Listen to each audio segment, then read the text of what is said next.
So AI, in general, there's two different schools of AI. So one side of things is known as top-down AI.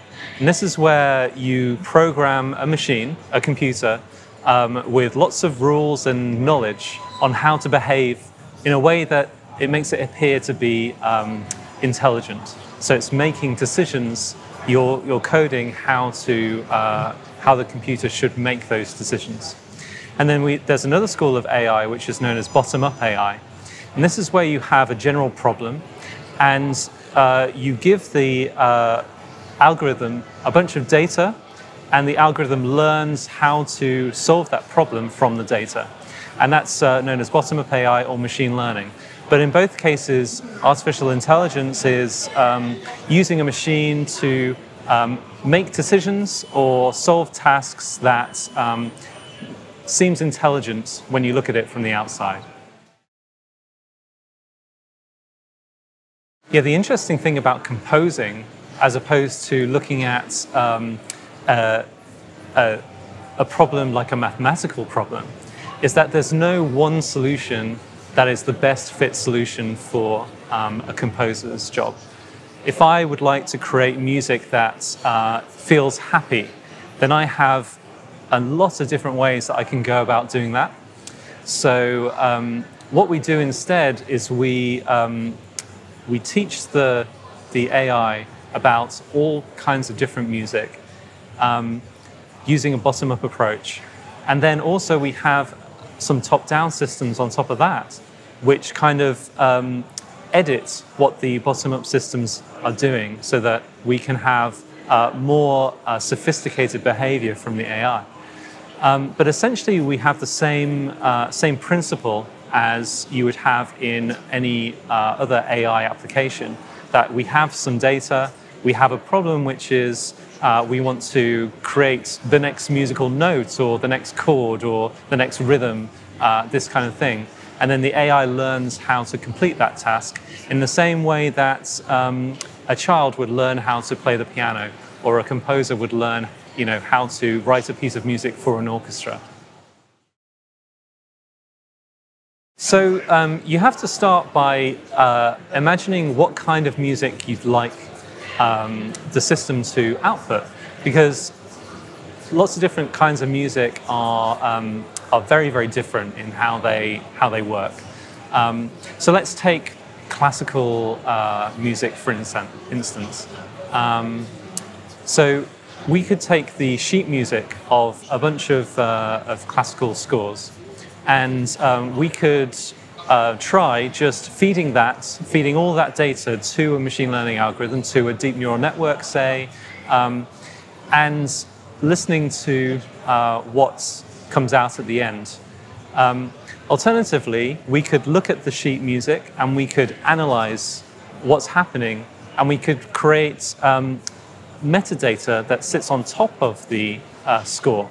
Things like, okay, we know that we're in the key of A minor, and we know that this bar is in chord 1, and then it moves to chord 4. So we can extract that information, which can also be done in an automated way in certain cases, and then teach the machine on the metadata.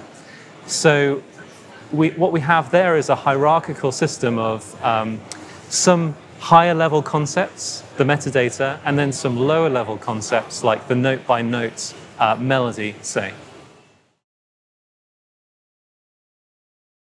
Well, with Melodrive, we actually have emotion as one of the key inputs into the composition system. But again, when you're dealing with automation and AI, you have to really define what you mean when you say emotion. So of course, the system isn't really feeling happy.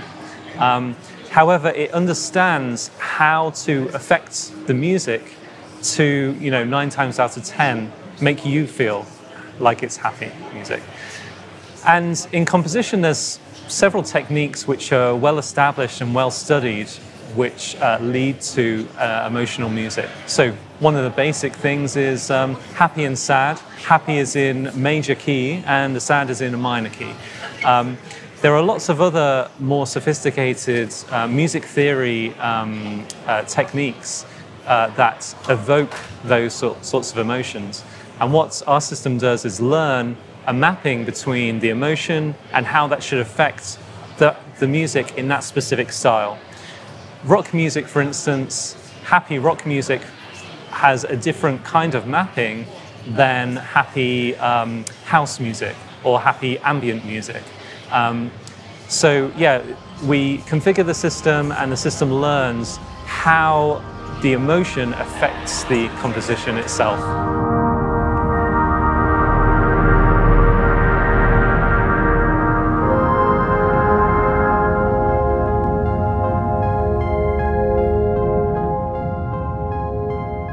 Right now we're focusing on interactive media, so that's gaming, VR, interactive installations, interactive branding, this kind of space.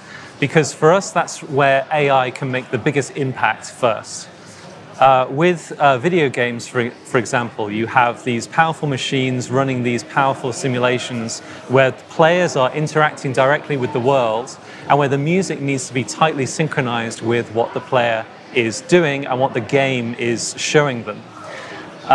So AI can really help there, be very, very adaptive on a granular level. And so the kind of music that we are looking at first reflects that.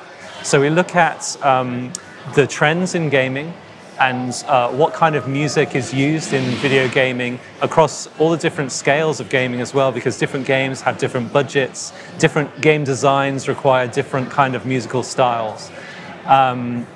So yeah, we focus more on the musical styles that are important for the games themselves. And that tends to be things like chiptune, for instance. In indie gaming, there's a big sort of retro feel. Things like rock music and pop are very important. When we start looking into the actual pop music industry, we'd have to change gear a little bit there, because pop music is more about music production values than video game music is. And right now as well, pop music isn't very interactive. Certain artists are experimenting with things like interactive music videos, which is a very exciting development in the field. But right now, a pop song is linear. It has a beginning, middle, and end, verse, chorus, verse, outro.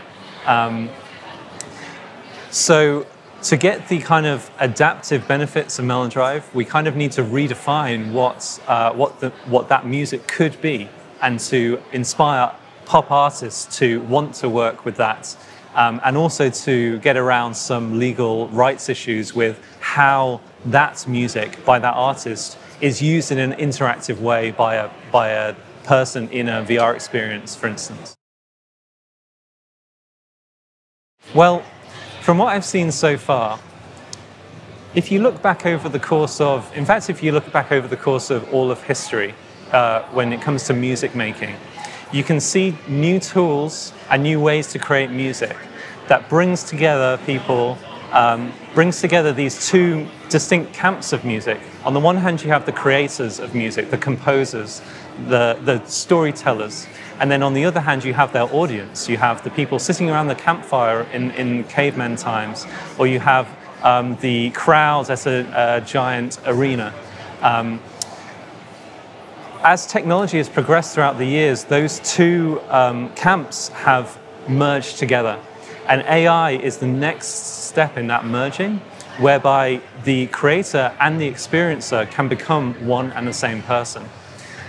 So in the next 20 years, I can see AI becoming, establishing a completely new kind of music that hasn't been dreamt of so far, that's always interactive, that's always adaptive, and it's very much personal to you as a listener. So anyone can be a musician, and anyone can experience that work in their own personalized way.